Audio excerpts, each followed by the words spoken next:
Welcome in everybody to Fandom NFL. I'm your QB1, Joe Pizzapia, and today we've got another version of ADP Wars. That's right, where I take two players going back to back at ADP, whether they're at the same position or not now as we push forward into ADP, deeper into drafts, and I give you my thoughts on which one you should select, which I think is a good practice, a good process for us all getting ready for our fantasy football drafts. And if you're one of those people getting ready for fantasy, or you just love NFL talk, this is the place to be. Fandom NFL, subscribe to the channel, drop your comments below, and if you like this video, hype it too. It's one of the fun things you could do on YouTube now. You hit the little hype button there, and then, I don't know what happens, but it's something good, I can tell you that. I want to shout out everybody who's made this channel a YouTube partner in just 3 weeks. It's crazy what you all are doing.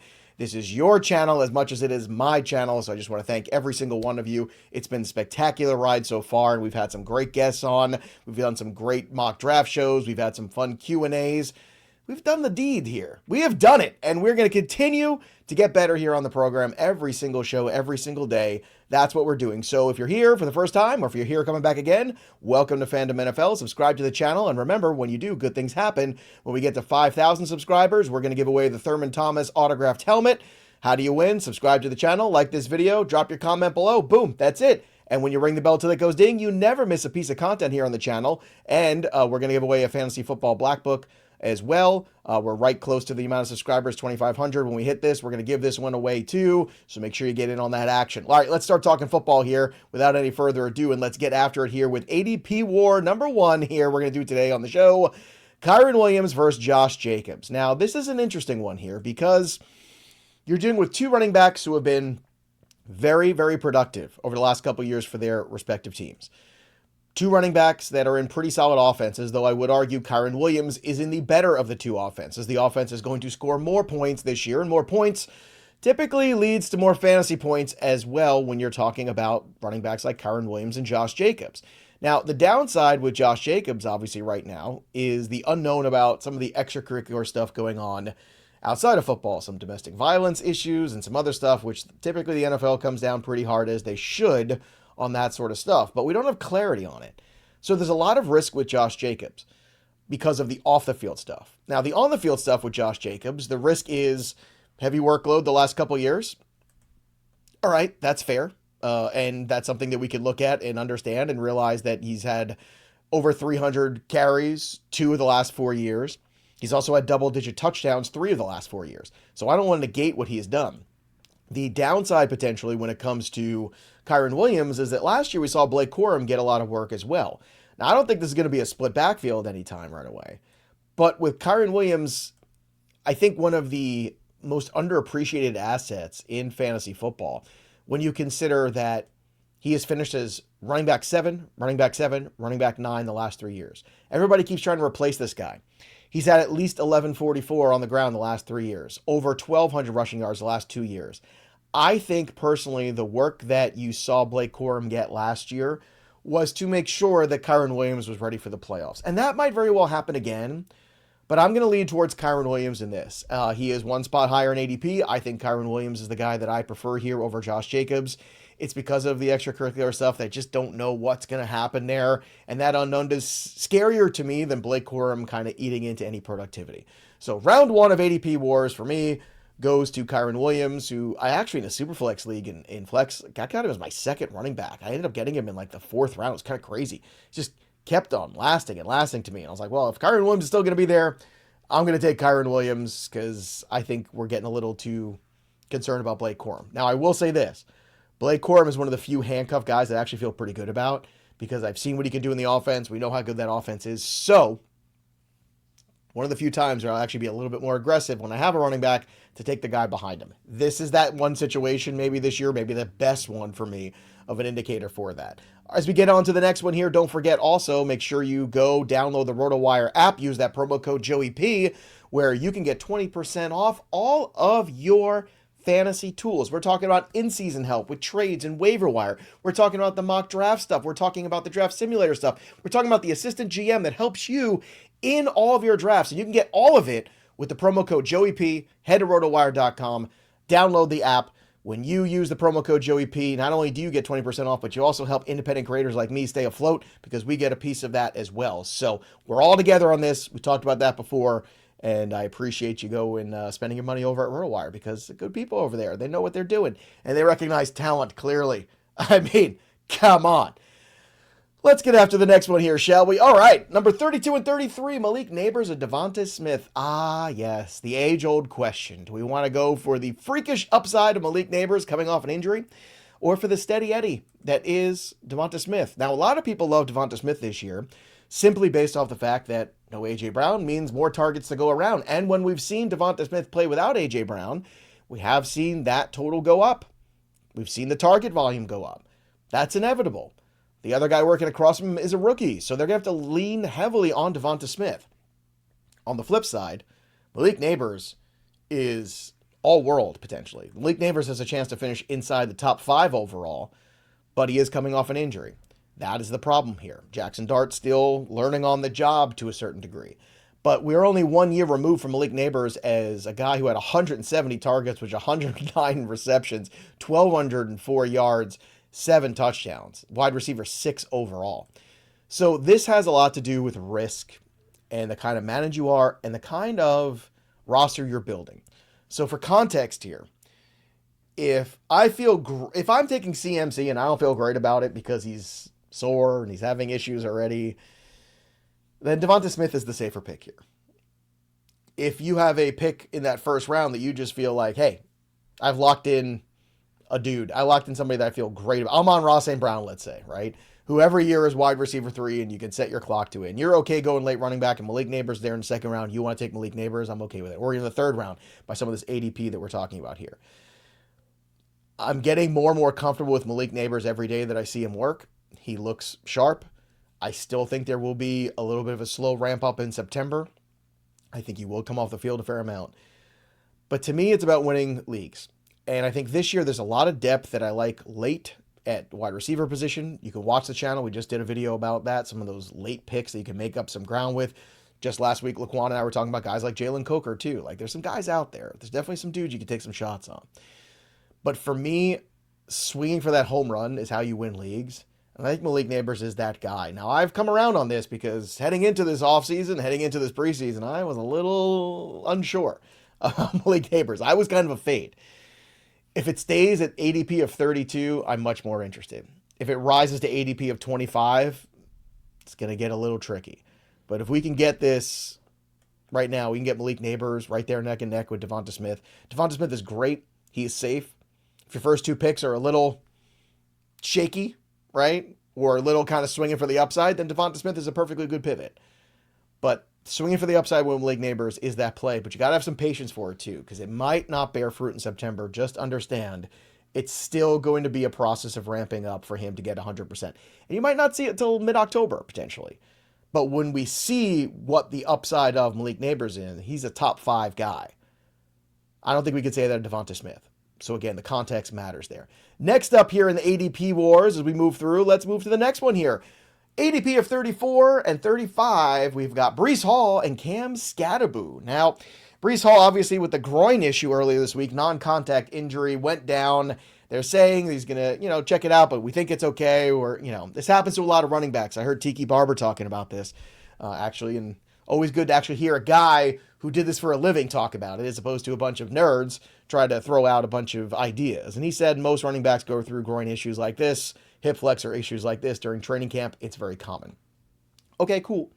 It's still something to be concerned with. However, regardless, I'm leaning towards Cam Skattebo because I think Skattebo is this guy that is really going to surprise this year. I could see Cam Skattebo having 50 catches this year. I could see Cam Skattebo breaking that top 10 running back room easier than Breece Hall, because I think the Jets offense is still going to have massive limitations on it. It's just, there's a world too where Cade Klubnik gets some run. He looked good in that first preseason game. He had good footwork, good release. Like, I think he looked really comfortable, and I'm not trying to make Cade Klubnik all of a sudden the second coming of Joe Namath. I don't think that's what we want to do either.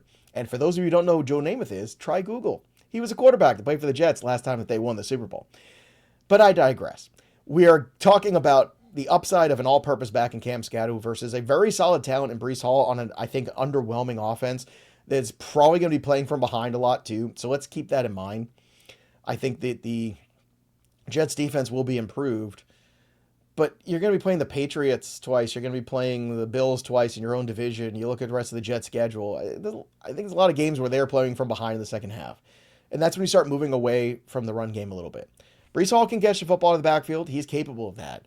But the all-purpose back that Cam Skattebo is in the offense he is going to be in, regardless of Matt Nagy calling plays, it's still a hardball offense, and the running back is going to be very centric in it. And I think that's very important. So I'm leaning towards two giants here, back to back. What's become of me in my old age? I don't know. But if you enjoy this, subscribe to the channel. Hang out here, like this video. You know what to do. Remember, you can win the Thurman Thomas helmet. That's what we're giving away here when we get to 5,000 subscribers. I want to get there. And, of course, if you want Fandom NFL on the go, wherever you get your podcast too, boom, Spotify, Amazon Music, iHeart, Apple, all the podcast aggregates. It's everywhere, as it should be. All right, let's talk more football here, shall we, everybody? Next one here. Number 44 and 45. We got two more to go here. Ladd McConkey versus Garrett Wilson. And guess what? You're seeing an ADP of 44 of both of these guys. It goes back and forth between 44 and 45. They keep changing. So I just dropped them both at 44 because basically some sites will have them at 44. Some will have them at 45. Some at 43. Depends on where you're getting your consensus from. But right now at the same ADP basically, which is what I've seen these guys at, neck and neck. Garrett Wilson is a great talent, but I am fascinated, utterly fascinated this year to see what Ladd McConkey can do in a Mike McDaniel offense. We know how good Ladd McConkey can be. We saw it in his rookie season. I think now with somebody calling the plays and a healthy offensive line, with Justin Herbert hopefully healthy as well this year, this could be a career year for Ladd McConkey. And I don't think that that's in the cards, particularly for Garrett Wilson. And I think we got to discuss what the limitations are of Garrett Wilson to a certain degree. And I don't want to disrespect the talent of Garrett Wilson. Despite the shady quarterback play, he's put together 3 1,000-yard seasons for the New York Jets. That's not easy, folks. There's a degree of difficulty there. It speaks to the kind of player, the kind of talent Garrett Wilson is. Okay? He's played with Zach Wilson and the remnants of Aaron Rodgers and God knows what else this year he's going to get with Geno and Klubnik and whatnot. Played with Justin Fields. He's done it all, Garrett Wilson. But I think when you start to look at Ladd McConkey, I think what's so interesting with Ladd is, from a PPR standpoint too, you could see this guy getting well over 100 catches this year. I know his rookie season he had 82 for 1149 and 7 touchdowns. Last year, obviously he was down a bit. He went from wide receiver 13 to wide receiver 30 overall in total points. It's because the offense struggled at times last year. It's because the offensive line was hurt. I just think the play calling of a guy like Mike McDaniel can be so dynamic and so game-breaking and game-changing. We saw what Jalen Waddle could do, right, as a slot receiver in that offense. When Jalen Waddle was healthy and at his best, he was a monster, right? And I think you could see Ladd McConkey have one of those kind of years. Almost a Cooper Kupp light from a couple years ago kind of season. That's in the range of outcomes for him. I think what you're getting with Garrett Wilson is another 1,000 yards receiving and 5 touchdowns. I just think that there's upside more, especially in the full point PPR, where I just think he's going to get peppered with targets over and over and over again, that I would lean towards Ladd McConkey. All right, last one here before we get out of here in the ADP Wars. Ooh, here's this one. Luther Burden, who's fallen a little bit because of the injury, to 49, with Tyler Warren, tight end, to 50. Now, one of these two guys, I believe, to be the focal point of their offense. One of these two guys, I think, is set up for a career season. And both of these guys are going into their sophomore season. And I would say this. Tyler Warren is the guy that I prefer. Now, that might be unpopular in some circles. And it's not because I don't like Luther Burden. It's because I do think that the focal point of that offense, especially with the Alec Pierce injury, right? He's coming off a surgery that was very hush-hush, right? We kind of found out about it later in the game. Kind of frustrating from a fantasy managerial standpoint. But Tyler Warren, to me, was very clearly the go-to guy for Daniel Jones. Also, what do we know about Daniel Jones going into this year? Is he's going to be limited running the football, which means he's going to have to get rid of the football quicker, which means we're going to have to look for guys who are going to be quick off the line, get open quick, and are going to be those shorter intermediate targets. That lines up perfectly with Tyler Warren. And let's not dismiss, too, how good Tyler Warren was last year when Daniel Jones was healthy, because he was spectacular last year. Over his first 10 games of 2025, he averaged 5 catches a game, 61 receiving yards, 11.1 half PPR points per game with 4 touchdowns. Over the last 7 games, that number plummeted. Why? Because Daniel Jones wasn't there. Daniel Jones coming back, Tyler Warren goes straight up there. Now, watch the Luther Burden stock, because if it continues to fall, it will be one that we'll continue to invest in. But when I'm matched up with these two players at this specific ADP, I'm going to favor the guy that I think is the focal point of his offense, because that is going to lead me to more consistent floor and a higher ceiling, potentially week to week, than a guy like Luther Burden, who could be the focal point. But I still think it's Ghost and Loveland, personally. And then probably the running back, DeAndre Swift, and then probably Luther Burden and Rome Odunze in that conversation. So that's a look at ADP Wars. Just again to recap for everybody here. Kyren Williams for me over Josh Jacobs. Very close. That's what these are all about. Then you have Malik Nabers and Devonta Smith. I'm going to take Malik Nabers, swinging for the fences, trying to win my league. That's what I want to do. Next up here, Cam Skattebo over Breece Hall. I just like the all-purpose back of Cam Skattebo more. He's healthy. He's doing backflips. He's a big, dumb animal. I love him. The Jets are the Jets, which again speaks to the capped upside of Garrett Wilson. And if if Geno Smith should get hurt and we move to a rookie of Cade Klubnik too soon, could really even see some more struggles there for Garrett Wilson, like we saw last year. So Lad McConkey for me all day, especially in the PPR leagues. And then last but not least here, I want Tyler Warren over Luther Burden. Again, very close. I get it. I understand the love for Luther Burden. I'm not disrespecting or disregarding. I want the guy who's the go-to in his offense. Just like this channel is the go-to for all your things NFL. That's what I want you to make it. Subscribe to the channel. Don't forget, make sure you drop your comments below. Ring the bell till it goes ding. Do all of those things, especially now because we're a YouTube partner because of you. Can't thank you all enough. What an incredible audience I am blessed with here. Don't forget also download the RotoWire app. Use that promo code JoeyP. You get 20% off. I get a piece of the pie, and you keep things running here on Fandom NFL. And, of course, pick up your Black Book. Just updated the digital cheat sheets there, too. So you can get that on Amazon. Get your cheat sheets, too. I update them after all the weekend games, so we know exactly what's going on with all the players. And I have to wait for all the cycle of preseason games every weekend to be over because every game is another injury and another opportunity to move somebody up or down. And I will, of course, stay on that track for all of you, all of my people of Fandom NFL. That's going to do it for me, but the story of the game goes on. We'll see you next time, everybody. This has been Fandom NFL.